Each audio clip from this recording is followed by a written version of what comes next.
Welcome दोस्तों, आज हम फिर से केमिस्ट्री के एक और नए वीडियो के साथ आ चुके हैं।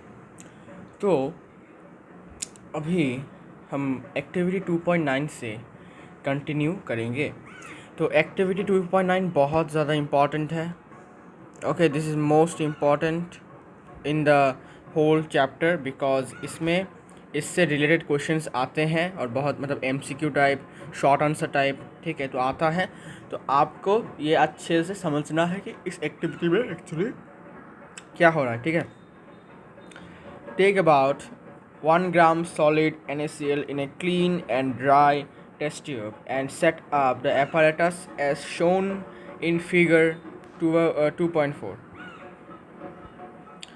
तो बोला एक टेस्ट ट्यूब एकदम ड्राई टेस्ट ट्यूब लेना है आपको, एकदम गीला नहीं करना है, ड्राई और क्लीन लेना है। ओके, ड्राई और क्लीन टेस्ट ट्यूब लेना है। थोड़ा सा बड़ा लेता हूँ टेस्ट ट्यूब को, ठीक है।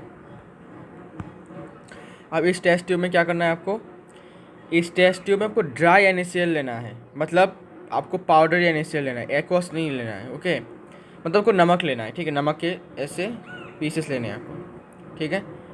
ऐसे कुछ पीसेस आपको लेने हैं, ठीक है। नमक टाटा सॉल्ट हो सकता है, ठीक है, बहुत सॉल्ट, लेकिन टाटा सॉल्ट आप ले सकते हो। ओके, तो क्या बोला, इसमें सॉल्ट ले लिया, ठीक है। सपोज इतना तक लिया हमने सॉल्ट। ओके, सॉल्ट लिया हमने। This is solid NaCl, solid नमक। Okay, solid NaCl and add some concentrated sulphuric acid to the test tube. हाँ भाई, अब हमें क्या करना है, अब हमें कंसनट्रेटेड NaCl नहीं, क्या H2SO4, सॉरी, कंसनट्रेटेड H2SO4 यहाँ पर डालना है, ठीक है। कंसनट्रेटेड एंड H2SO4 यहाँ पर डालना है, ठीक है। एकदम केयरफुली डालना है बिकॉज कंसनट्रेटेड है तो बहुत डेंजरस है। ओके, एकदम केयरफुली आपको इसको डालना है। Okay, what do observe, is there a gas coming out of the delivery tube. अब देखो क्या रिएक्शन होता है इनके बीच में। तो जब NaCl और H2SO4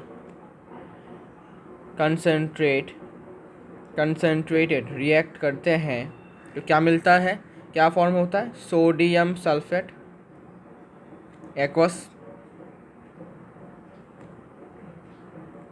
और एक गैस निकलता है जो कि हाइड्रोजन क्लोराइड गैस। ओके, तुम इसको गलती से हाइड्रोक्लोरिक एसिड में समझ देना, ये हाइड्रोजन क्लोराइड है, ठीक है। अगर इसके ब्रैकेट में जी लिखा है तो ये हाइड्रोजन क्लोराइड गैस है, और अगर ये जी के वजह से जी नहीं है, एक्वस है या फिर डाइल्यूट लिखा है, मतलब वो एसिड है, ठीक है। तो इस सिंबल से आपको समझना पड़ेगा। ओके, तो एसिड, सॉरी, क्या बोलते हैं उसको, यहाँ पर एक सॉल्ट है और यहाँ पर कंसनट्रेटेड एसिड है। रिएक्ट करने के बाद हमें मिला है Na2SO4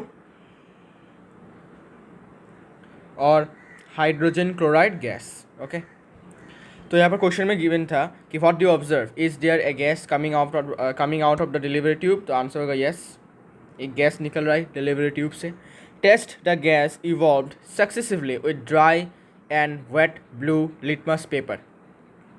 अब क्या करना है, तो अब क्या करना है, देखो इसको करने का तरीका कुछ ऐसा है कि तुमने इसको ऐड तो किया, कंसनट्रेटेड सल्फ्यूरिक एसिड ऐड किया, तो अब ये सोल्यूशन बन गया ऐसा, ठीक है ना, सोल्यूशन बन गया।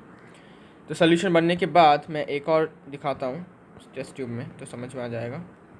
तो यहाँ पर अभी नमक भी है और कंसनट्रेटेड सल्फ्यूरिक एसिड भी है। ओके, तो एक दूसरे के साथ रिएक्शन कर रहे हैं और यहाँ पर एक रबर का कॉर्क लगा दिया गया है, ऐसे ऐसे रबर का कॉर्क लगा दिया गया है। तो कॉर्क लगाने के बाद ये वाला हट जाएगा, ये वाला, ठीक है, मतलब बंद कर दिया गया है, सिंपल सी बात है। फिर यहाँ से एक पाइप, डिलीवरी ट्यूब कहते हैं इसको, यहाँ से एक ट्यूब जैसा, फिर यहाँ से और फिर यहाँ से,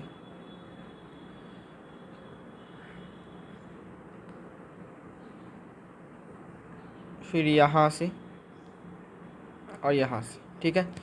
तो अभी अंदर जो गैस फॉर्म होगा वो इस वाले डिलीवरी ट्यूब से बाहर निकलेगा, ओके, इस वाले डिलीवरी ट्यूब से बाहर निकलेगा। अब क्या बोला कि इसके मुंह में, मतलब इस डिलीवरी ट्यूब्स के मुंह में जहाँ से गैस निकल रहा है वहाँ पर तुमको क्या करना है, ड्राई लिटमस पेपर, ब्लू और रेड दोनों, ठीक है, ब्लू भी, oh sorry, blue litmus paper भी, अरे क्या यार, ऐसा क्या हो गया ये,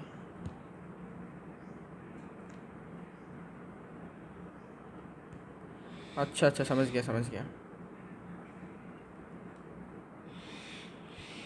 ये ऐसा पहले बड़े करके फॉर्म करके फिर इसका एंगल बता देना है ना।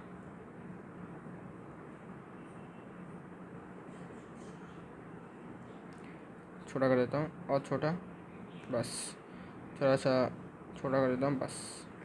तो ये है ब्लू लिटमस पेपर और दूसरा देता हूँ रेड लिटमस पेपर, ओके। तो ये लीजिए, रेड लिटमस पेपर भी हो गया, ये तो ट्रेपेजियम हो गया। आइए इसको भी थोड़ा सा चेंज करते हैं।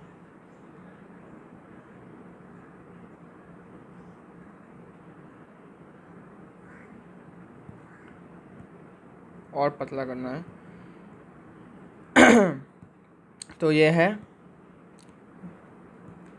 ब्लू लिटमस पेपर और red litmus paper, okay. Dry है, ये बात ज़रा देखो, ड्राई, एकदम dry, dry red litmus paper, और ये है ड्राई ब्लू लिटमस पेपर, ठीक है जी, एकदम ड्राई, एकदम सूखा हुआ, ठीक है। अब क्या होगा देखो, in which case does the litmus paper change colour, इसका आंसर होगा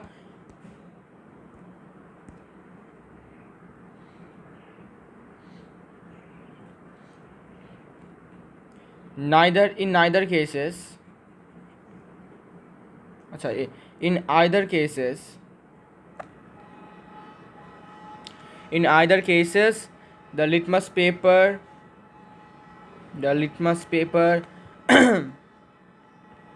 does not change its color। तो दोनों ही केसेस में क्या होंगे, जो लिटमस पेपर है उसका कलर चेंज नहीं होगा। अभी क्यों नहीं होगा, ऐसा क्यों नहीं होगा, वाई सो, ऐसा क्यों, है ना, ऐसा क्यों।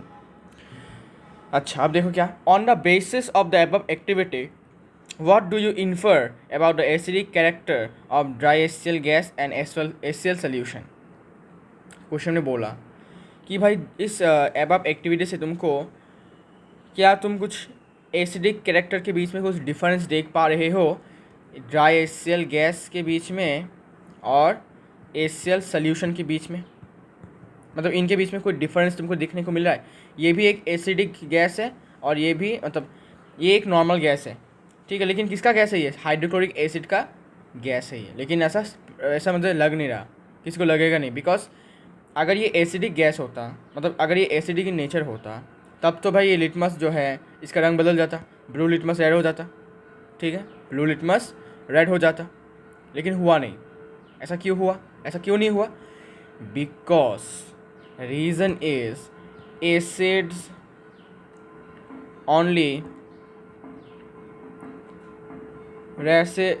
only show their acidic properties in aqueous solution, acidic properties in an aqueous solution। ये आपको मैंने बताया था बहुत पहले कि एसिड बेस अपना कैरेक्टरिस्टिक्स, अपना असली रूप पानी में या फिर पानी के प्रेजेंस में ही सिर्फ दिखा पाते हैं। ऐसा क्यों, बिकॉज पानी के प्रेजेंस में ही उनका डिसोसिएशन होता है, और डिसोसिएशन होने के बाद आयन फॉर्म होता है, H+ आयन और OH- आयन, और वही आयन क्या करते हैं, एसिड को एसिडिक बनाता है, बेस को बेसिक बनाता है। ठीक है, क्लियर है, ओके। अब एक और बात, note to the teachers, if the climate is very humid you have to pass the gas produced through a guard tube, drying tube भी कहते हैं इसको, containing calcium chloride to dry the gas. ठीक है, अभी सपोज मौसम अभी थोड़ा बारिश हो चुका है, ठीक है, मतलब सुबह को बारिश हुआ है, तुम स्कूल गए और तुम्हारे लेबोरेटरी में ये एक्सपेरिमेंट करवाया जा रहा है, एक्टिविटी करवाया जा रहा है, तब देखा कि भाई जो गैस निकला ड्राई एचसीएल गैस, उसने ब्लू लिटमस पेपर रेड कर दिया। लेकिन तो ऐसे तो होना नहीं था भाई, बिकॉज ड्राई एचसीएल गैस तो एसिडिक भी नहीं होता, बेसिक भी नहीं होता, है ना। बिकॉज ड्राई मतलब क्या, पानी के बिना, और पानी के बिना कोई भी एसिड अपना एसिडिक प्रॉपर्टी शो नहीं करेगा। इसका मतलब कोई गड़बड़ ज़रूर हुआ है, ब्लू लिटमस पेपर चेंज हो गया कलर। तो क्या होता है, एटमॉस्फेयर में जो ह्यूमिड मतलब वाटर वेपर जो होता है वो क्या करता है, वो इस गैस के साथ और इस क्या बोलते हैं इसको, हाँ, इस ड्राई एचसीएल गैस से रिएक्ट करके एचसीएल गैस को रिएक्ट करके बना देता है क्या, HCl एक्वस। ठीक है, ये बना देता है, जिससे कि क्या होता है, जिससे कि ये ब्लू लिटमस पेपर रेड में कन्वर्ट हो जाता है। ठीक है, बिकॉज एसिड के प्रेजेंस में ब्लू लिटमस रेड हो जाता है, तो हमारा एक्सपेरिमेंट कंप्लीट नहीं होगा। ओके, इसीलिए यहाँ पर एक गार्ड ट्यूब का यूज़ किया जाता है। तो लाइक दिस, ऐसे होता है गार्ड ट्यूब।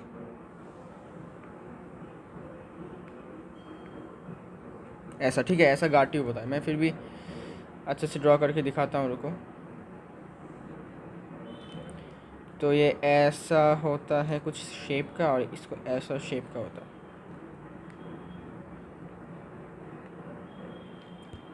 ये कुछ ऐसा, ओके, कुछ ऐसा ही होता है, सिमिलर। अब इसको हम कहते हैं गार्ड ट्यूब या फिर ड्राइंग ट्यूब। ये क्या करता है बताता हूँ। इसको हम कहते हैं ड्राइंग, अच्छा, गार्ड ट्यूब कहता हूँ।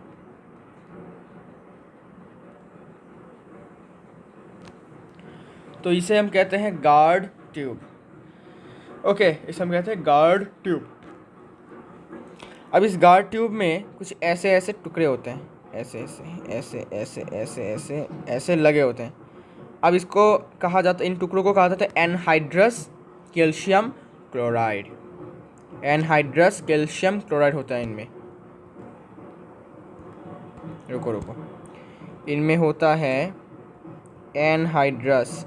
एनहाइड्रस मतलब क्या, सूखा हुआ, ड्राई। एनहाइड्रस हमने पढ़ा था सॉल्ट में, हाइड्रेटेड सॉल्ट और एनहाइड्रस सॉल्ट, वैसा ही एनहाइड्रस कैल्शियम क्लोराइड। ठीक है, anhydrous calcium chloride, anhydrous calcium chloride. अभी कैल्शियम क्लोराइड भी एक सॉल्ट है, ठीक है, लेकिन एनहाइड्रस सॉल्ट है ये, मतलब पानी के बिना एकदम ड्राई है। तो ये क्या करता है, इसमें एक क्षमता होता है कि ये जितने भी मॉइस्चर होगा उस HCl, अच्छा देखो, यहाँ से HCl गैस प्रोड्यूस हुआ, यहाँ से HCl गैस प्रोड्यूस हुआ, इस ट्यूब से अंदर गया, इस ट्यूब से अंदर गया गया गया गया। तो अगर मौसम बड़ा ह्यूमिड होगा तो वो उस गैस में, मतलब अगर कोई पानी उस गैस में होता है, ड्राई HCl गैस में, मतलब क्या बोलते हैं इसको, HCl गैस में अगर कोई मॉइस्चर होता है, तो उस मॉइस्चर को ये वाला जो गार्ड ट्यूब के जो कैल्शियम, एनहाइड्रस कैल्शियम क्लोराइड है, वो इसको एब्जॉर्ब कर लेता है, अपनी तरफ खींच लेता है। तो जो गैस होगा अभी एकदम कम्प्लीटली ड्राई होकर यहाँ पर लिटमस और ब्लू लिटमस और रेड लिटमस के ऊपर जाएगा और कोई कलर चेंज नहीं दिखाएगा। ओके, तब हमारा एक्सपेरिमेंट कंप्लीट होगा। ठीक है, तो ये भाई ह्यूमिड क्लाइमेट में ऐसा यूज़ किया जाता है एनहाइड्रस कैल्शियम क्लोराइड को। ओके, अच्छा जी, कैल्शियम क्लोराइड का फॉर्मूला तो आपको पता ही है, CaCl2। ओके, तो सिंपली क्या करता है, ये गैस को ड्राई कर देता है, मतलब गैस के अंदर मौजूद मॉइस्चर को अगर होता है, क्योंकि ह्यूमिड है भाई, ह्यूमिड क्लाइमेट में तो भाई ऑब्वियसली होगा मॉइस्चर, तो उसको ड्राई कर लेता है, मतलब एब्जॉर्ब करके खींच लेता है और गैस को एकदम कम्प्लीटली ड्राई करके भेजता है लिटमस पेपर के ऊपर। ओके, और आपको ये भी ध्यान रखना है कि लिटमस पेपर भी एकदम ड्राई होना चाहिए, ऐसा नहीं कि मॉइस्ट लिटमस पेपर होना चाहिए। ठीक है, अब हम क्या करेंगे, अब हम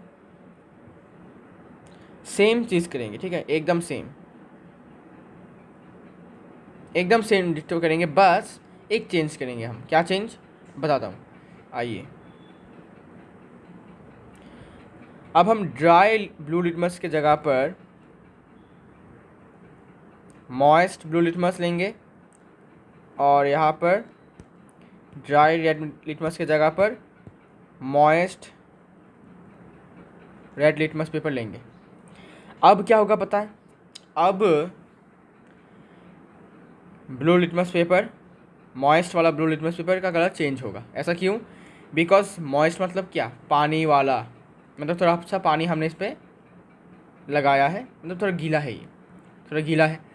तो ये जो गैस होगा आएगा, dry gas, dry HCl gas यहाँ पर आएगा, इसमें कांटेक्ट होगा। तो यहाँ पर आके HCl गैस और वाटर का रिएक्शन होकर बन जाता है HCl एक्वस, मतलब HCl एसिड बन जाएगा। ठीक है। और HCl एसिड क्या होता है, पानी के प्रेजेंस में क्या दिखाता है अपना एसिडिक प्रॉपर्टी।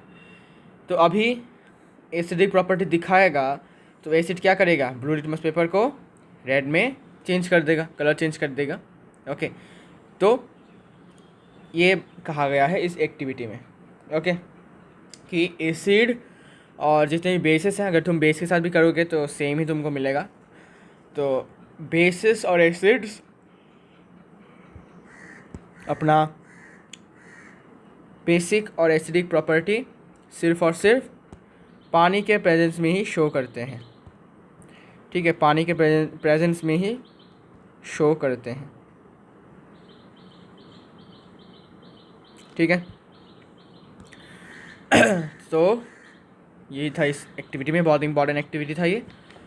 मतलब ये एक्टिविटी जो है आ सकता है क्वेश्चन में, आएगा, चांसेस हैं इसके आने के। ठीक है, तो आपको थोड़ा सा इसको देख लेना है एकदम अच्छे से। Now activity 2.10। एक्टिविटी 2.10 में बोला take 10 ml water in a beaker. अच्छा जी, बीकर लेना पड़ेगा फिर तो।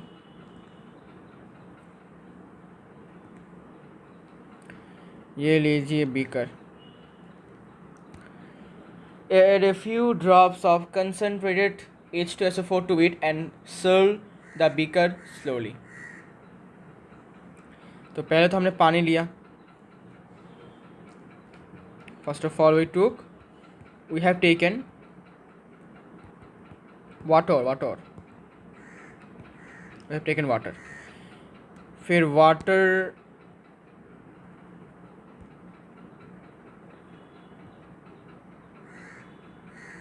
वाटर लिया।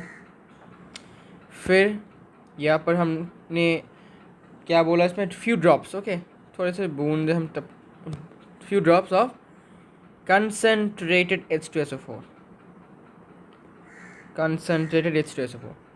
and swirl the beaker slowly। Okay, फिर धीरे धीरे एक ग्लास रॉड के मदद से इसको ऐसे ऐसे मिक्स करना है, मतलब स्टर करना है। Okay, using glass rod. तो मैं ग्लास रॉड भी ड्रॉ कर देता हूँ।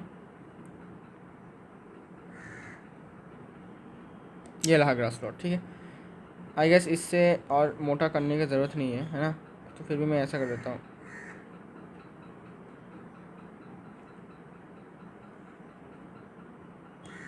ये है glass rod. Okay, glass rod. Now touch the base of the beaker. अभी हमने क्या किया, इस बीकर के इस बेस को, इस वाले नीचे वाले जगह को टच किया। करने के बाद is there a change in temperature? Obviously yes, change in temperature. Is there a change in temperature? Yes. Is this an exothermic और एन एंडोथर्मिक प्रोसेस? तो इसका आंसर होगा एक्सोथर्मिक प्रोसेस।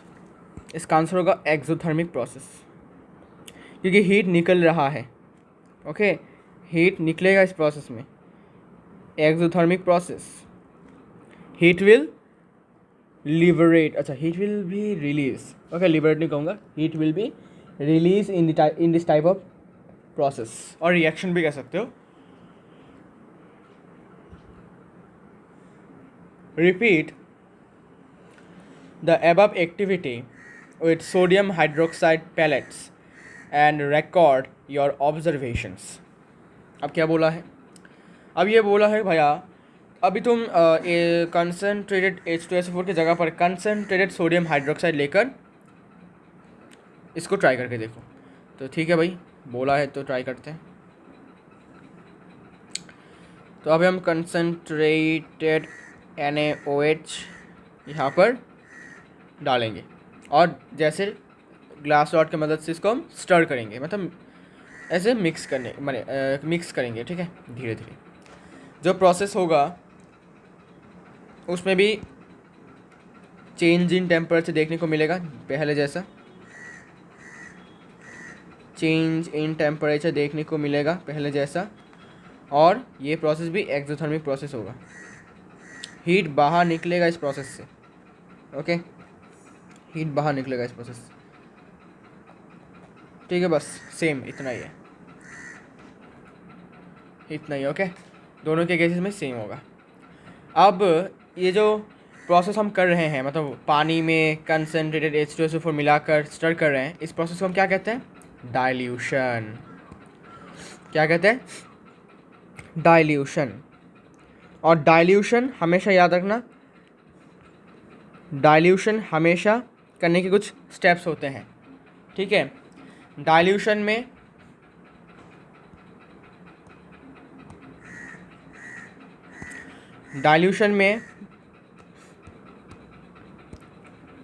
वाटर में एसिड के कुछ ड्रॉप्स गिराकर फिर continuous stirring करते हुए डाइल्यूशन प्रोसेस किया जाता है, ठीक है। वाटर में एसिड डाला जाता है, लेकिन अगर तुम वाटर को एसिड में डालने जाओगे तब तुम्हारा सत्यानाशा होने वाला है, ठीक है। तो क्या हो सकते हैं, मतलब ऐसा क्या हो जाएगा अगर मैं एसिड में डायरेक्ट पानी डाल दूँ एकदम, अच्छा ड्रॉप ही डालूँगा, लेकिन क्या हो जाएगा? तो भाई ये वाला प्रोसेस जो है, ऊपर वाला प्रोसेस तो एक्सोथर्मिक है, ठीक है, नॉर्मल एक्सोथर्मिक है, उतना ज़्यादा इम्पैक्ट नहीं देगा, ठीक है, एक्सोथर्मिक है। लेकिन नीचे वाला हाईली एक्सोथर्मिक, बहुत गर्म होगा, बहुत हीट निकलेगा। और उस हीट में क्या होगा जो पानी है वो कंटिन्यूसली एकदम इंस्टेंटली वाटर वेपर में कन्वर्ट होगा, ठीक है, वाटर वेपर में कन्वर्ट होगा। और उस एसिड्स के कुछ एसिड का जो कुछ पार्ट है वो उस वाटर वेपर के अंदर थोड़ा सा पार्ट जाएगा। और अगर वो वाटर वेपर आपके स्किन में लगता है कहीं भी, तब भाई साहब, तब तो बोलो ही मत, पूछो ही मत क्या हो सकता है आपके साथ। ओके, पूरा भाई आपका स्किन जला देगा वो, कोरोसिव होता है नेचर में, वो भी कंसनट्रेटेड है भाई। ओके, तो देखो क्या बोला,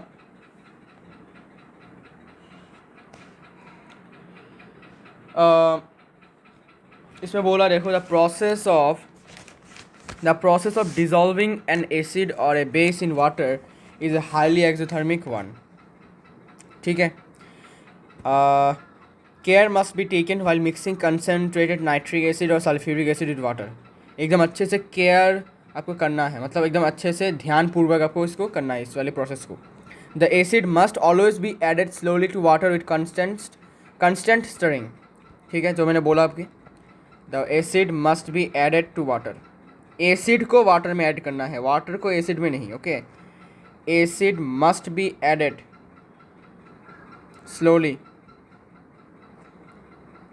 slowly to water with constant stirring, मतलब किसी आपके दोस्त को आपको बताना है भाई कि भाई आप थोड़ा ड्रॉप करके पानी में डालते रहो एसिड, और मैं स्टर करते रहूँगा, मिक्स करता रहूँगा, ठीक है, with constant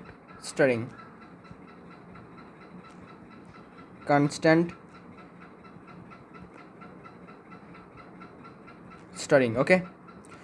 And if water is added to a concentrated acid, the heat generated may cause the mixture of splash out and cause burns. तो जब तुम एसिड में पानी डालोगे तब ये जो क्या बोलते हैं उसको, जो लिक्विड होगा, मतलब पानी होगा, वो स्प्लैश आउट करेगा, उछलेगा, मतलब वाटर वेपर में कन्वर्ट होगा ना, तो अचानक से उछल के फ्यू ड्रॉप्स आपके हाथों में, आपके आँखों में, आपके स्किन में गिर सकता है, ओके। तो बहुत ख़तरनाक है ये, बहुत बहुत ख़तरनाक है ये, बहुत बहुत ख़तरनाक। If water is added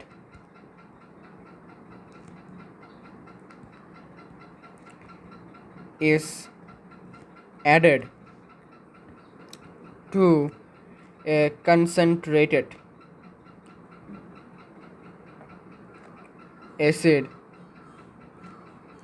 the heat generated, मतलब इतना हीट जनरेट होता है कि भाई पूछो मत। The heat generated may cause the mixture splash out and cause burns. It will also cause burns. ठीक है, ये आपके स्किन में बर्न्स भी कर सकता है, इतना ख़तरनाक है। ओके, और बस यही नहीं है, और भी कुछ हो सकता है। क्या हो सकता है? द ग्लास कंटेनर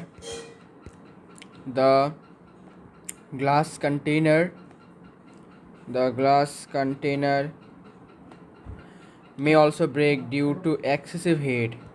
इतना ज़्यादा हीट पैदा होगा कि जिस बीकर में या फिर जिस कंटेनर में, जिस ग्लास के कंटेनर में आप ये एक्सपेरिमेंट करोगे वो भी फट सकता है। मतलब देखो भाई कितना ख़तरनाक है भाई ये। ठीक है, एक्सेसिव लोकल हीटिंग के कारण ग्लास का कंटेनर भी फट सकता है, टूट सकता है। ओके, अच्छा अब देखो एक्चुअली डाइल्यूशन में होता क्या है, ऐसा क्या हो जाता है जिससे कि एसिड का कंसंट्रेशन वाला जो होता है, मतलब एसिड का कंसंट्रेशन लो हो जाता है, डाइल्यूट हो जाता है वो, है ना। तो इसका रीज़न ये है, मिक्सिंग एन एसिड और base with water results in decrease। ये एनसीईआरटी बुक के लाइन्स है, तो मैं कहीं और से नहीं दे रहा हूँ, ये एनसीईआरटी बुक में है तो मैं इसको ही लिख रहा हूँ। Okay, decrease in the concentration of hydronium ions, bracket में हाइड्रोनियम आयन या फिर hydroxide ion. Okay, per unit volume.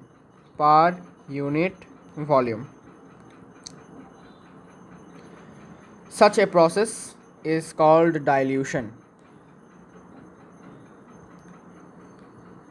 Such a process is called dilution.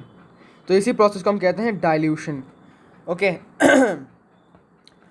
तो जब हम किसी एसिड को या फिर बेस को पानी में मिक्स करते हैं तब क्या होता है कि जो कंसंट्रेशन होता है हाइड्रोनियम आयन और हाइड्रोक्साइड एक्वस आयन का वो कम हो जाता है, पर यूनिट वॉल्यूम वो डिक्रीज़ करता है। मतलब सपोज़ यहाँ पर एक बीकर है अपना, ये अपना क्या है, वाटर है।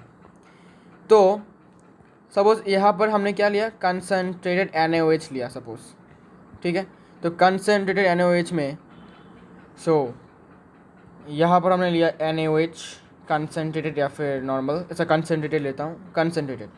तो यहाँ पर सपोज़ इस वाले पार्ट पे, इस वाले वॉल्यूम में सपोज़ यहाँ पर OH माइनस है, यहाँ पर OH माइनस है, इतने सारे OH माइनस, बहुत सारे OH माइनस आयन्स हैं। ठीक है, लेकिन जब हम पानी ऐड करने वाले हैं तो यही जगह पर OH माइनस का जो मात्रा है वो कम हो जाएगा। सपोज़ यहाँ पर सिर्फ अभी एक ही OH माइनस आयन है। ठीक है, तो ऐसे करके पहले कंसनट्रेटेड NaOH सोल्यूशन में बहुत सारे OH माइनस क्या थे। Okay, but now after mixing water, मतलब after being mixed in water, OH minus जो पहले इतने थे अभी वो बहुत कम हो चुके हैं, मतलब इनका कंसंट्रेशन कम हो चुका है। सिंपल सी बात। और कंसंट्रेशन कम होने का ही रीज़न होता है कि वो डाइल्यूट हो जाता है, और इस प्रोसेस को हम कहते हैं डाइल्यूशन। एसिड के केस में भी ऐसा ही है।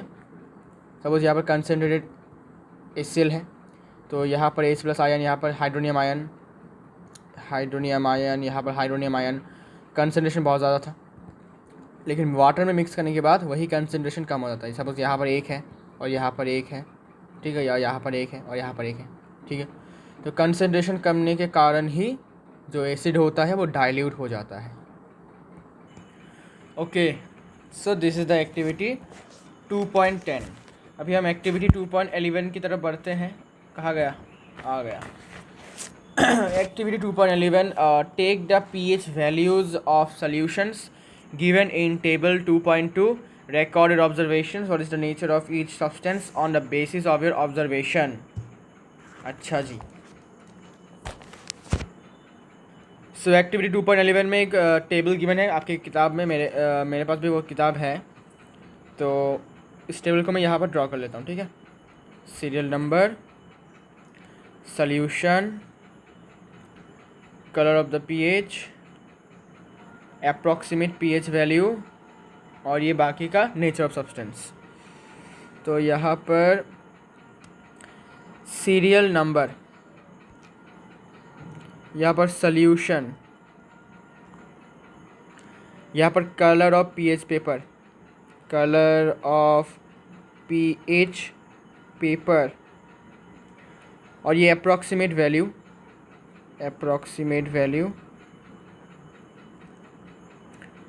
pH value, okay, approximate pH value, और ये है nature of solution, nature of solution. तो ये है वो टेबल। तो इसमें अप्रॉक्सीमेट pH वैल्यू पहले लिख लेता हूँ, फिर कलर बताऊँगा, ओके।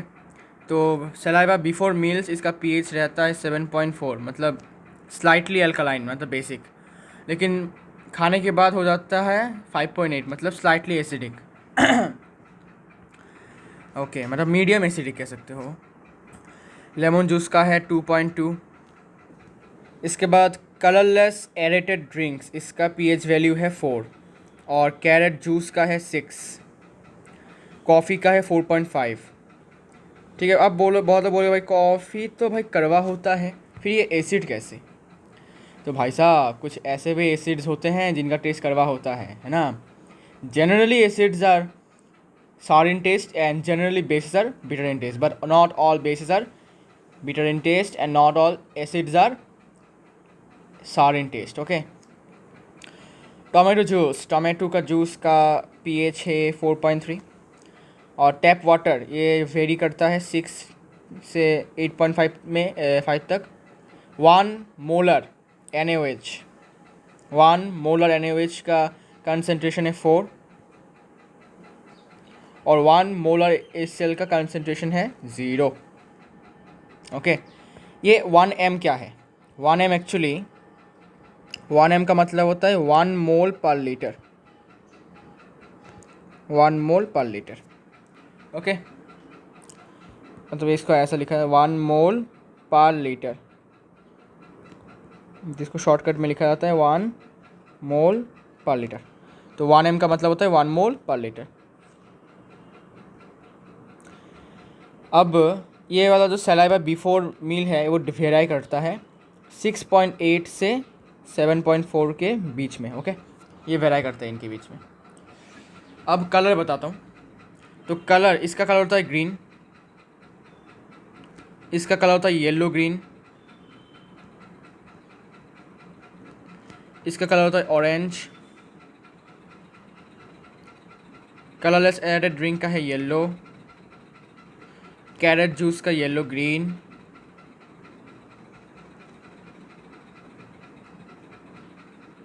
कॉफ़ी का सिर्फ येलो, टोमेटो जूस का भी येलो, टैप वाटर का ग्रीन, और 1 मोलर NaOH का डार्क ब्लू, और 1 मोलर HCl का रेड, ओके। तो नेचर ऑफ सॉल्यूशन ये है slightly acidic to basic, slightly acidic to basic, slightly acidic to basic, और ये है सिर्फ एसिडिक, ये भी एसिडिक, ये भी एसिडिक, ये भी एसिडिक, ये भी एसिडिक, ये भी एसिडिक, और 8 नंबर वेराइड, मतलब एसिड टू बेस इनके बीच में होता है, ठीक है, इसलिए वेराइड लिखा मैंने। और 9 नंबर बेसिक, या फिर लिख सकते हो मोस्ट बेसिक, और यहाँ पर एसिडिक, ब्रैकेट में मोस्ट, सबसे ज़्यादा एसिडिक, 0 है मतलब क्या, सबसे ज़्यादा एसिडिक है। ओके, तो बस ये था अपना एक्टिविटी 2.11। तो तुम एक बार देख सकते हो, you can take the screenshot if you want, और या फिर तुम अपने कॉपी में भी लिख सकते हो, नोटबुक कॉपी, नोट कॉपी, जो भी जितने भी चीज़ें हैं। अच्छा जी, और कुछ है क्या इसमें? व्हाट इज़ द नेचर, और नहीं, और कुछ नहीं है। तो अभी हम आगे बढ़ सकते हैं 2.12 की तरफ, है ना, एक्टिविटी 2.12 की तरफ बढ़ जाते हैं आगे। Activity 2.12, activity 2.12, put about 2 gram soil in a test tube and add 5 ml water to it. Shake the contents of the test tube, filter the contents and collect the filtrate in a test tube. Check the pH of this filtrate with the help of universal indicator paper. What can you conclude about the ideal soil pH for the growth of plants in our region? So, activity 2.12 में बोला भाई कि एक test tube ले लो भाया, test tube ले लो, test tube. तो हमने test tube को ले लिया है। अब उस टेस्ट ट्यूब में थोड़ा सा मिट्टी डालो, 2 ग्राम्स ऑफ सॉइल,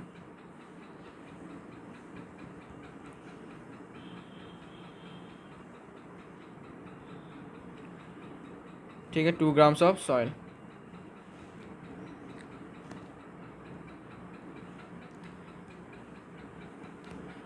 अब क्या बोला, इसमें 5 ml पानी, तो पानी देने के बाद तो सोल्यूशन बन जाएगा, है ना।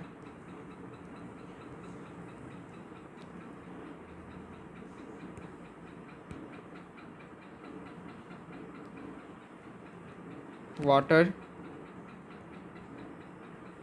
5 ml, shake the contents of the test tube, इनको अच्छे से शेक कर लेना है। करने के बाद filter the contents and collect the filtrate in a test tube.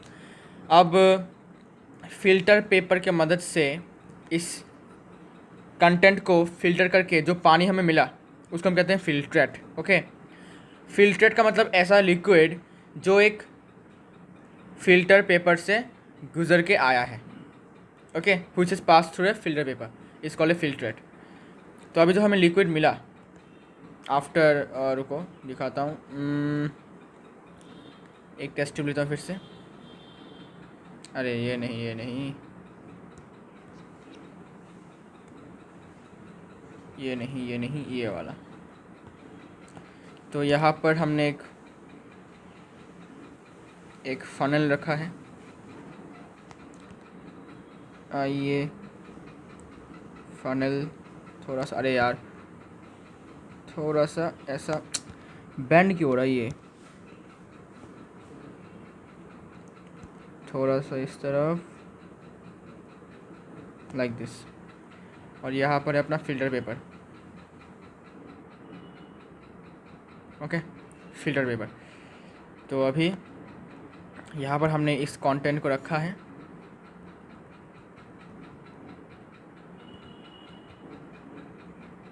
इस कंटेंट को रखा है।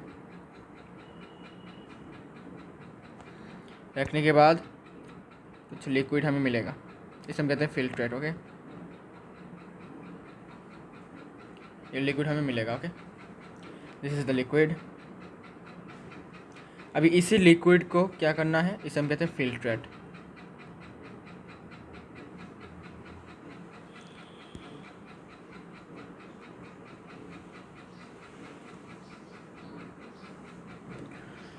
तो फिल्ट्रेट को अभी यूनिवर्सल इंडिकेटर के पेपर से हमें इसको टेस्ट करना है।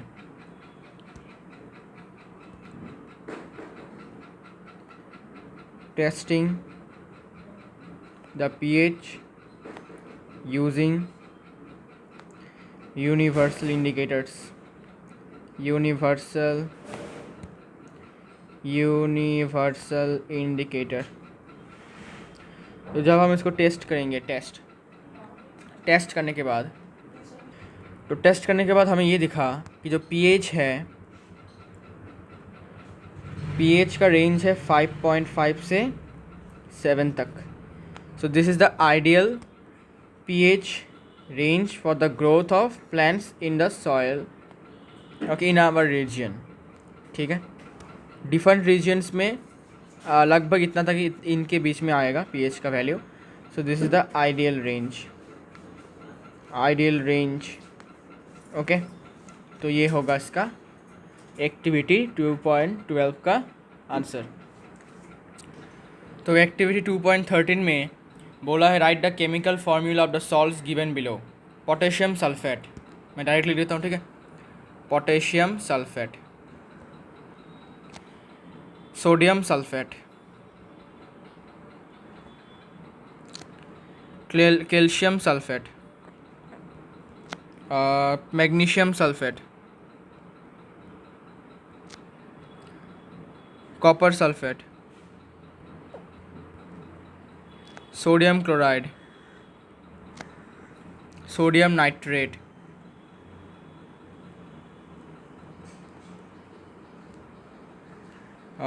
सोडियम नाइट्रेट के बाद सोडियम कार्बोनेट, इसके बाद एमोनियम क्लोराइड, ओके। अब क्या कहा, identify the acids and bases from which the above salts may be obtained. अभी हमें इसके पेरेंट एसिड्स और बेस को निकालना है। मैंने आपको बताया था टेक्निक क्या है, बीच में से इसको टुकड़ा कर दो, ये पॉजिटिव ये नेगेटिव, पॉजिटिव के साथ OH माइनस और नेगेटिव के साथ H प्लस बिठा दो। तो बेस होगा अपना KOH और एसिड होगा अपना क्या, H2SO4। ठीक है, टेक्निक को याद रखो। तो यहाँ पर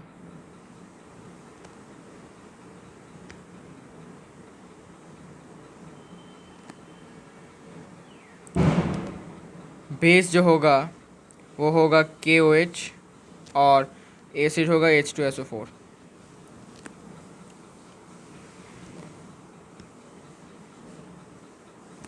इस केस में ये होगा NaOH और ये होगा H2SO4। ठीक है, मैं डायरेक्ट कर रहा हूँ, तुम उस टेक्निक से कर सकते हो जो मैंने आपको बताया, पहले भी बता चुका हूँ, फिर भी मैंने आपको रिकैप करवा दिया।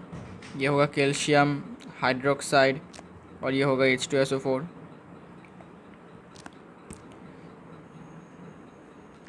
ये होगा मैग्नीशियम हाइड्रोक्साइड और ये होगा फिर से H2SO4। मतलब ज़्यादातर ही सल्फ्यूरिक एसिड है इसमें, ओके। यहाँ पर भी होगा कॉपर ऑक्साइड, और ये H2SO4। और NaCl का तो आपको पता ही है, NaOH और HCl, है ना। और इसको ज्वाइन कर दो। अब NaNO3 का क्या है, NaNO3 का देख लेते हैं।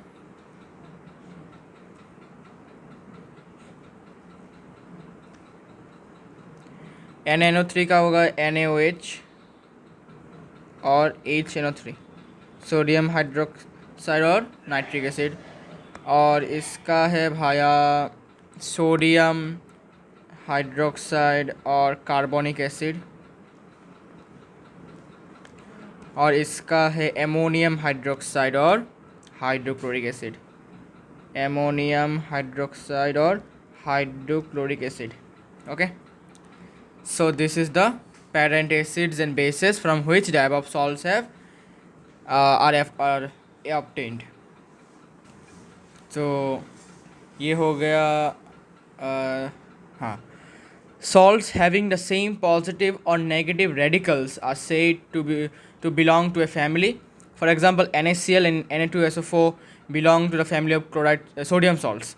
Similarly, NaCl and KCl belong to the family of chloride salts. How many families can you identify among the salts given in this activity? तो यहाँ पर सबसे पहले स्टार्ट करता हूँ K2SO4 और Na2SO4 के साथ। K2SO4 और Na2SO4 दोनों किस फैमिली से होंगे? सल्फेट फैमिली से, क्योंकि दोनों के पास जो एनायन है वो दोनों क्या है? दोनों ही एनायंस सल्फेट के हैं, तो इनको हम कहेंगे सल्फेट फैमिली। सल्फेट सॉल्ट्स भी कह सकते हो, सल्फेट सॉल्ट्स, सल्फेट सॉल्ट्स के फैमिली से आया है ये। इसके बाद अरे भाई साहब, इसमें तो बहुत सारे हैं एक्चुअली, इनके अलावा भी बहुत सारे हैं। तो एक्चुअली मैं नोटिस नहीं किया, यहाँ पे बहुत सारे सल्फेट फैमिली है। ये वाला, ये वाला, ये पांचों क्या है? सल्फेट फैमिली से हैं, बिकॉज इनका एनायन जो है सारे के सारे सल्फेट के हैं। ओके, तो ये जाएंगे सल्फेट फैमिली, सल्फेट सॉल्ट्स। इसके बाद देखो सोडियम के बहुत सारे सॉल्ट्स हैं, सोडियम सोडियम सोडियम सोडियम, तो ये एक अलग सा फैमिली चला जाएगा सोडियम का। तो Na2SO4, फिर NaCl, फिर NaNO3, फिर Na2CO3, ये क्या होंगे? ये हो जाएंगे अपने, this will be sodium salts, sodium family से, सोडियम सॉल्ट्स, बिकॉज इनमें जो कैटायन है वो सारे के सारे सेम है, सोडियम सोडियम सोडियम, है ना। तो ये हो जाएंगे अपने सोडियम सॉल्ट्स। ठीक है, सारे के सारे कैटायन सेम है यहाँ पर। और कुछ सेम है क्या, देख सकते हो? हाँ, एक और सेम है, क्लोराइड वाला, क्लोराइड वाला सेम है। देखो NH4Cl और NaCl, यहाँ पर एनाइन फिर से सेम है, दोनों का एनाइन सेम है, तो इसको हम कहेंगे क्लोराइड सॉल्ट्स। ये क्लोराइड फैमिली से है, क्लोराइड सॉल्ट्स, क्योंकि इनमें जो एनायन है दोनों के एनाइंस जो है वो Cl है। ओके, अच्छा, और देखता हूँ और कुछ बनता है कि नहीं यहाँ से। और कुछ बनता भी है क्या यहाँ पर? कार्बोनेट तो नहीं है, और तो कुछ नहीं बन रहा, मुझे दिख नहीं रहा। ठीक है, और तो मुझे कुछ दिख नहीं रहा कुछ बनेगा कि नहीं। Okay, so this is this much, इतना ही है इसका। सो 3 फैमिलीज हमने ढूंढ के निकाले हैं इस वाले लिस्ट से, एक सल्फेट फैमिली, एक क्लोराइड फैमिली। ठीक है, now we are moving on to activity 2.14। Activity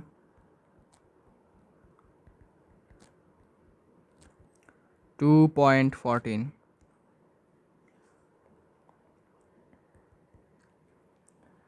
collect the following salt samples, check their solubility in water, check the action of this solution on litmus paper, and find the pH using a pH paper. Which of the salts are acidic, basic or neutral? Identify the acid or base used to form the salt. Report your observations. तो सबसे पहले salts का हम formula लिख लेते हैं। Sodium chloride NaCl, sodium chloride. इसके बाद पोटेशियम नाइट्रेट KNO3। इसके बाद एलुमिनियम क्लोराइड AlCl3। इसके बाद जिंक सल्फेट ZnSO4। इसके बाद कॉपर सल्फेट CuSO4। इसके बाद सोडियम एसीटेट, लिखने का तरीका ऐसा होगा CH3COONA, बिकॉज ऑर्गेनिक एसिड है इसलिए, है ना। इसके बाद क्या, सोडियम कार्बोनेट Na2CO3। इसके बाद sodium hydrogen carbonate NaHCO3। Okay, तो some other salts available can also be taken. अच्छा, तो अब क्या करना है? Check the solubility in water, use distilled water only. तो अगर आपको पूछा जाए कि क्या ये सभी के सभी सॉल्ट्स वाटर में सोल्यूबल है, तो आंसर होगा yes, they are water soluble. Yes, they are water soluble. Okay. अब यहाँ पर एक प्रॉब्लम है। क्या प्रॉब्लम है? जो AlCl3 है, एल्यूमिनियम क्लोराइड, ये पार्शियली सोल्यूबल है, but aluminium chloride is not a मतलब completely soluble in water, it is partially soluble, is partially soluble in water, और बाकियों का एकदम अच्छे से सोल्यूबल हो जाता है, वो एकदम अच्छे से डिजॉल्व हो जाते हैं। ओके, बाकी का कोई प्रॉब्लम नहीं है, बस AlCl3 थोड़ा सा पार्शियली सोल्यूबल है, और बाकियों का एकदम कोई प्रॉब्लम नहीं है, बाकियों का एकदम आसानी से वो सोल्यूबल हो जाते हैं, वाटर में डिजॉल्व हो जाते हैं। ओके, इसके बाद चेक, अच्छा, use distilled water only. Now why distilled water? Reason is distilled water में कोई इम्प्यूरिटीज़ नहीं होता है, पहली बात। और डिस्टिल्ड वाटर बनाया कैसे? बनाने के लिए सिंपली क्या करना है, एक बिग टेस्ट ट्यूब लेना है, सिंपल सी बात है, टेस्ट ट्यूब। तो मैं ड्रॉ कर देता हूँ, ठीक है? क्या मुझे ये मिलेगा? हाँ, ठीक है। तो यहाँ पर क्या करना है, तुमको पानी ले लेना है, यहाँ पर ले लेना है पानी। इसको तुमको बंद कर देना है, इस टेस्ट ट्यूब को तुमको रबर कॉर्क से बंद कर देना है। ओके, यहाँ पर एक डिलीवरी ट्यूब लगाना है,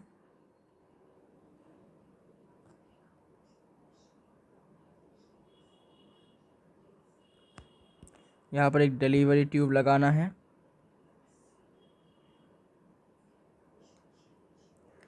लगाने के बाद एक और बीकर से इसको ज्वाइन कर देना है, सॉरी बीकर नहीं, टेस्ट ट्यूब से इसको ज्वाइन कर देना है।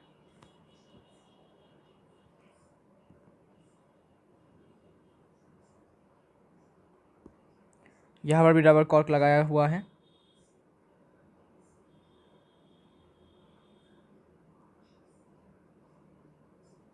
ओके,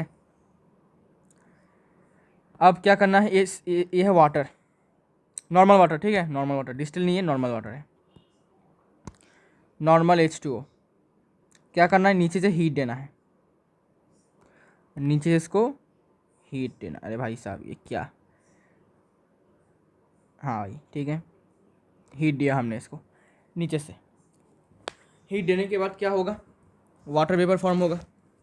तो वाटर वेपर जाएगा इस डिलीवरी ट्यूब से, ऐसे जाएगा जाएगा जाएगा, जाते जाते जाते वाटर वेपर जाएंगे जाएंगे, जाने के बाद यहाँ पर इस वाले बीकर में आ जाएंगे, है ना? डिलीवरी ट्यूब से, डिलीवरी ट्यूब से होकर इस वाले बीकर में आना पड़ेगा उनको, बिकॉज और कोई इनके पास चारा नहीं है। तो वो आएंगे यहाँ पर, इस वाले बीकर्स के इस सरफेस में लगेंगे। अब क्या करना है, इस बीकर को हम ठंडा करेंगे, इस बीकर को हम ठंडा कर देंगे, कोल्ड बीकर, कोल्ड बीकर।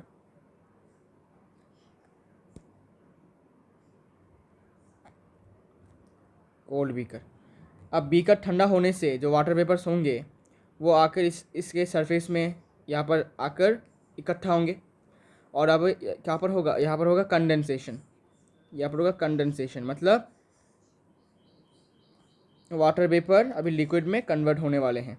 तो यहाँ पर आपको वाटर ड्रॉपलेट्स दिखेंगे, ठीक है? जो वाटर वेपर था वो कन्वर्ट हो जाएंगे लिक्विड में, वाटर ड्रॉपलेट्स, ठीक है? ऐसे करते करते जितना लिक्विड यहाँ पर फॉर्म होगा उसको हम कहते हैं डिस्टिल वाटर, ठीक है? तो डिस्टिल वाटर फॉर्म करने का तरीका है ये। सिंपली क्या करना है, किसी भी तरीके के पानी को हीट करो, हीट करने के बाद दूसरे बीकर में इसको डालो यूजिंग डिलीवरी ट्यूब। डालने के बाद वहाँ पर इस दूसरे बीकर को ठंडा कर दो जिससे कंडेंसेशन हो सके। कंडेंसेशन होने के बाद जो वाटर ड्रॉपलेट्स कलेक्ट होंगे वही होगा आपका distil water. And distil water is that water which is क्या कहते हैं इसको, विच इज़ थोड़ा सा अच्छा वर्ड ढूंढने दो, which is free from impurities, ठीक है? which is free from impurities, impurities से एकदम फ्री होता है। ओके, तो सारे के सारे सॉल्ट्स जो हैं वो वाटर सॉल्यूबल है, एकदम अच्छे से वाटर सॉल्यूबल है। अब बोला है check the action of this solution on litmus and find the pH using a pH paper. तो इसके लिए एक टेबल बनाना पड़ेगा। ओके, सबसे पहले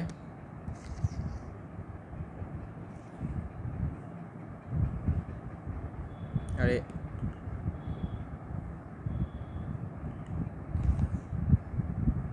यहाँ पर होगा सॉल्ट, यहाँ पर होगा इसका pH वैल्यू, यहाँ पर होगा जो एसिड यूज़ किया गया है सॉल्ट को बनाने के लिए, ये होगा जो बेस यूज़ किया गया है, और ये होगा नेचर ऑफ द क्या बोलते हैं इसको, हाँ, नेचर ऑफ द सॉल्ट। और यहाँ पर होगा लिटमस पेपर पर क्या बोलते हैं इसको, इफ़ेक्ट होगा। तो यहाँ पर लिखो सॉल्ट, यहाँ पर लिखो pH वैल्यू, यहाँ पर लिखो अपना एसिड यूज्ड, मतलब पेरेंट एसिड। ओके, यहाँ पर होगा base used to make the salt, यहाँ पर होगा नेचर ऑफ सॉल्ट, और यहाँ पर होगा इफ़ेक्ट ऑन लिटमस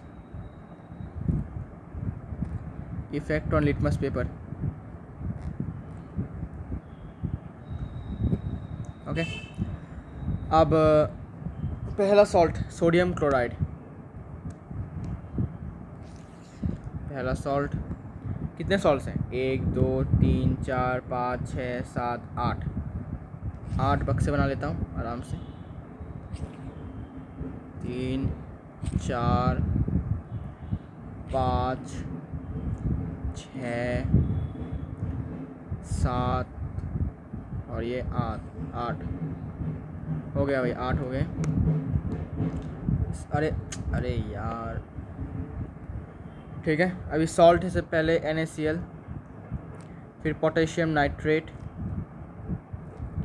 फिर AlCl3, फिर जिंक सल्फेट ZnSO4, फिर कॉपर सल्फेट, फिर सोडियम एसीटेट,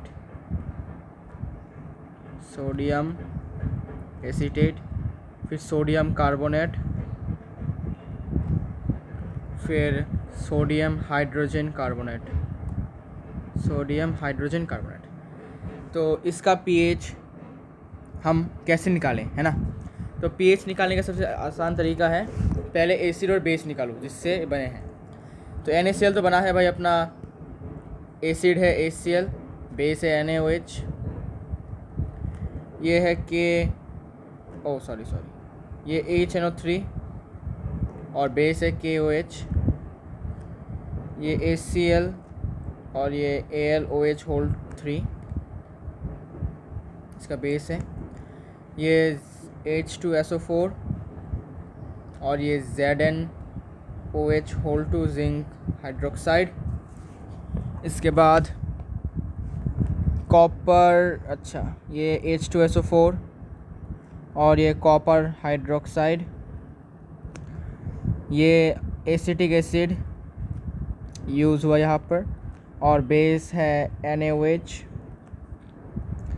यहाँ पर यूज़ हुआ कार्बोनिक एसिड और बेस यूज़ हुआ NaOH, और यहाँ पर यूज़ हुआ है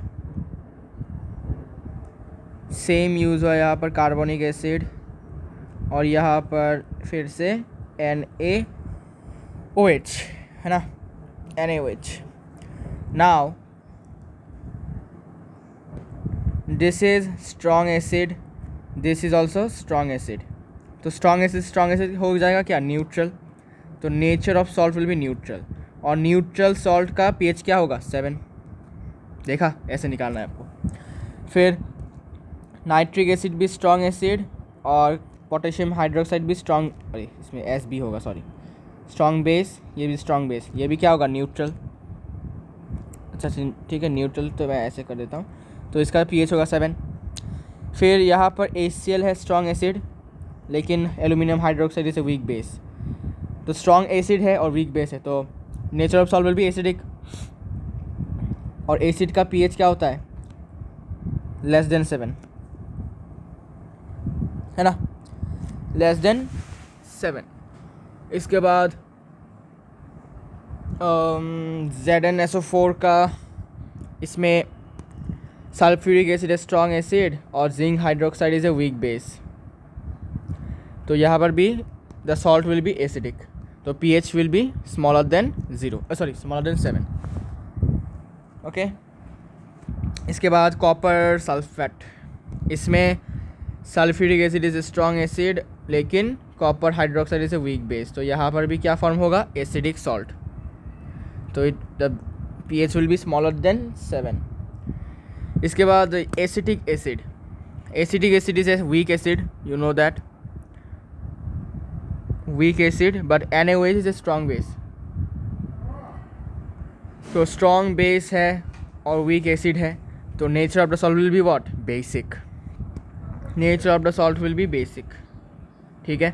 और basic होने से pH क्या होगा, greater than 7। Okay, pH will be greater than 7।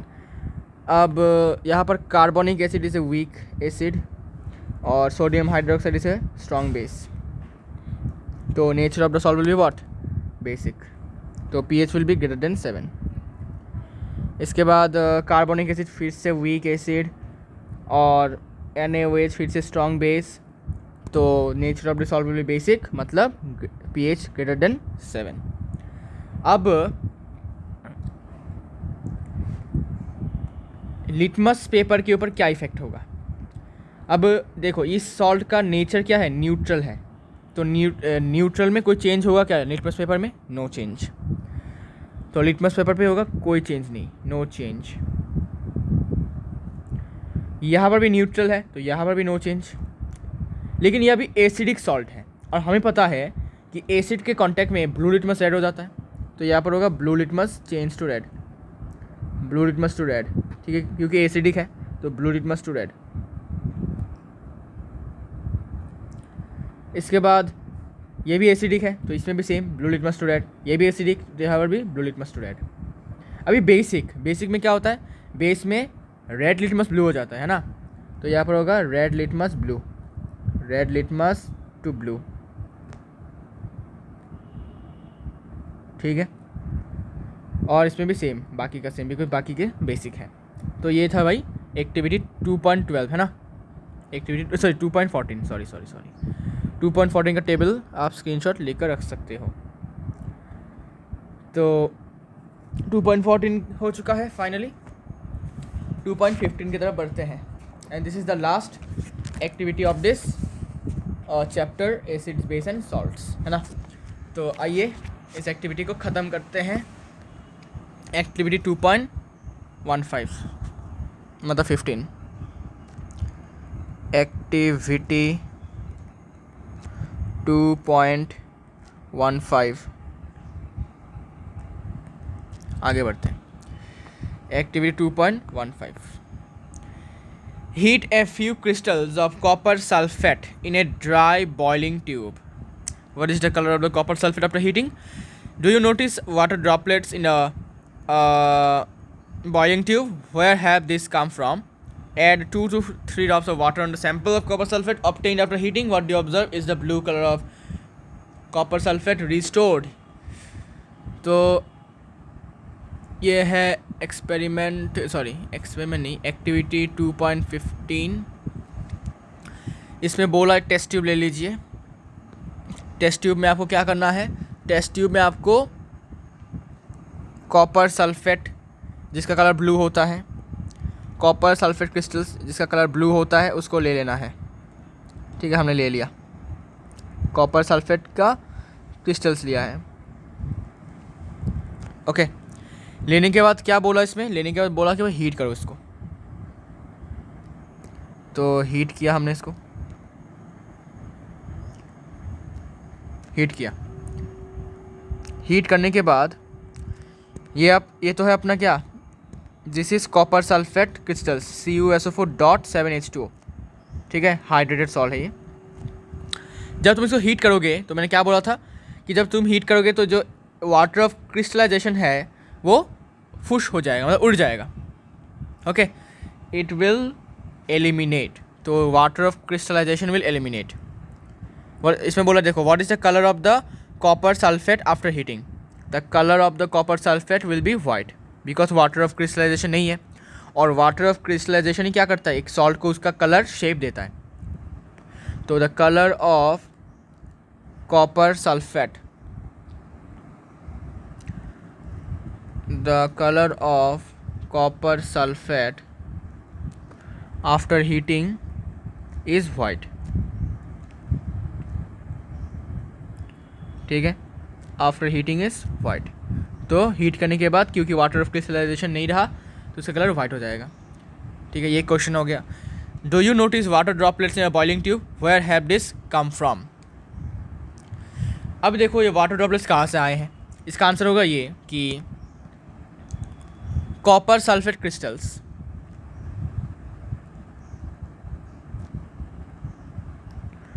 Copper sulphate crystals contain water of crystallization, water of crystallization, crystallization। ठीक है, अब जब हमने इस क्रिस्टल्स को हीट किया, when heated the water is removed,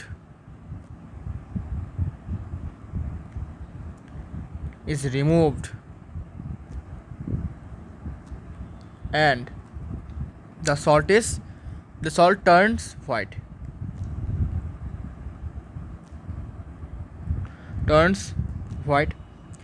अब जो पानी उड़ गया है हीट देने के बाद, वही क्या होगा, वाटर वेपर यहाँ पर जमा होगा।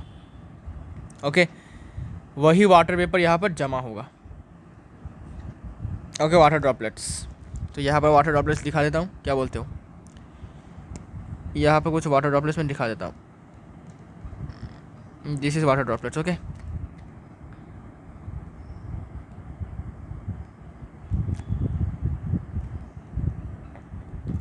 Water droplets. ठीक है, अब बोला कि भाई add two 3 drops of water on the sample paper. ठीक है, तो हमने क्या किया, अभी इस जो सूखा हुआ हमें क्या मिला, अभी सूखा हुआ जो कॉपर सल्फेट है, कहाँ गया, अरे अब सूखा हुआ कॉपर सल्फेट है, देखो यहाँ पर कॉपर सल्फेट है, सिर्फ एनहाइड्रस सॉल्ट, ये है भाई अपना सिर्फ और सिर्फ कॉपर सल्फेट, ओनली CuSO4। अब इसमें जब हम पानी डालेंगे, now we are adding few drops of water, तब क्या हो जाएगा, तब हो जाएगा क्या, तब फिर से ये बन जाएगा कॉपर सल्फेट डॉट 7H2, ओ सॉरी 5H2, 5 होगा, मैं वो आयरन का सोच रहा था, सॉरी फेरस सल्फेट का सोच रहा था, सॉरी 5 होगा। ठीक है, तो क्या हो जाएगा, फिर से जो वाटर कॉपर सल्फेट क्रिस्टल्स हैं वो अपना ब्लू कलर रिस्टोर करेंगे। Copper sulphate crystals restore it's blue colour. ठीक है, तो पानी डालने के बाद फिर से क्या हो जाएगा, फिर से एकदम अपना जो क्रिस्टल्स हैं उनका कलर फिर से ब्लू हो जाएगा। ठीक है, तो यही था एक्टिविटी 2.15, इसमें और कुछ नहीं है। सो this is the end of this video and also may be the chapter. वैसे तो ये चैप्टर ख़त्म हो चुका है, और अगर आपको कोई डाउट है भी इसकी एक्टिविटीज़ को लेकर तो आप बता सकते हो। तो मिलते हैं नेक्स्ट वीडियो में, अगर ये बनता है और वीडियो इसके बारे में। तो this is the end of this chapter. So see you all with a new chapter very soon.